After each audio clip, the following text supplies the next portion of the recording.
बातमी राजकीय वर्तुळातून वर्धापन दिनानिमित्त राष्ट्रवादीचा आज मुंबईत मेळावा पार पडणार आहे। षण्मुखानंद सभागृहात मेळाव्याचं आयोजन करण्यात आलेले पक्षाचे अध्यक्षपद स्वीकारल्यानंतर सुनेत्रा पवार आज भाषण करतील।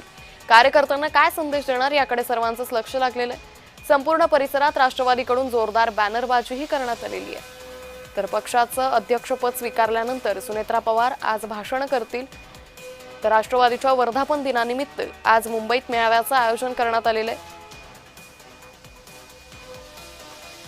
षण्मुखानंद सभागृहात या मेळाव्याचं आयोजन करण्यात आलंय। पक्षाचं अध्यक्षपद स्वीकारल्यानंतर सुनेत्रा पवार आज भाषण करणार आहेत। तर या संदर्भात अधिक माहिती घेऊयात आमच्या प्रतिनिधी भाग्यश्री प्रधान यांच्याकडून। भाग्यश्री, राष्ट्रवादीच्या वर्धापन दिनानिमित्त आज मुंबईत मेळावा पार पडणार आहे, काय अधिक माहिती?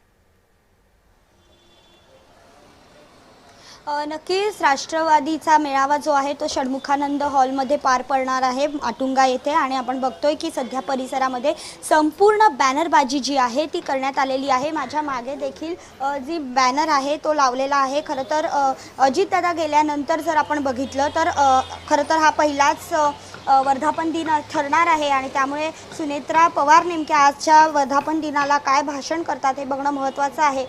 काल जर आपण बघितलं तर शरद पवार पक्षाचा देखील वर्धापन दिन जो आहे तो वायबी चव्हाण सेंटरला पार पडला आणि तो देखील उत्साहात पार पडला। आणि आज पुन्हा एकदा त्यावेळेला शशिकांत शिंदे जे आहेत प्रदेशाध्यक्ष त्यांनी सांगितलं होतं की विलिनीकरणाची चर्चा जी आहे ती आम्ही थांबवलेली आहे। मात्र आज पुन्हा एकदा जे आहे ते राष्ट्रवादी अजित पवार गटाचा वर्धापन दिन जो आहे तो पार पडणार आहे। आणि षण्मुखानंद हॉल जवळ असल्यामुळे सगळा बॅनरची तयारी जी आहे ती झालेली आहे।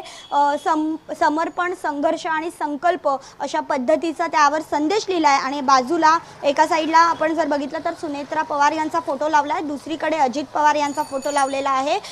खरं तर आपण जर बघितलं तर सध्या त्यांच्या पक्षामध्ये फार धुसफूस चालू होती। एकंदरीतच जागांवरनं देखील धुसफूस चालू असल्याचं पाहायला मिळालं होतं। मात्र काल दिल्लीमध्ये हे सगळे जे नेते होते ते दिल्लीत होते, त्यामुळे काल त्यांना वर्धापन दिन साजरा करता आला नाही आणि त्यामुळेच आज हा वर्धापन दिन साजरा करण्याचं त्यांनी ठरवलं आणि तो वर्धापन दिन आज साजरा होणार आहे। त्यामुळे नेमकं सुनेत्रा पवार आजच्या भाषणात काय बोलणार, अजित पवारांच्या आठवणी जागवणार का, त्याचबरोबर कार्यकर्त्यांना नेमका काय संदेश देणार हे सगळं बघणं आजच्या या कार्यक्रमात निश्चित भाग्यश्री। त्यामुळे एकंदरीतच या मेळाव्यासंदर्भातले अपडेट आम्ही तुमच्याकडून घेत राहू। तुर्तास धन्यवाद आपण दिलेल्या सविस्तर माहितीसाठी।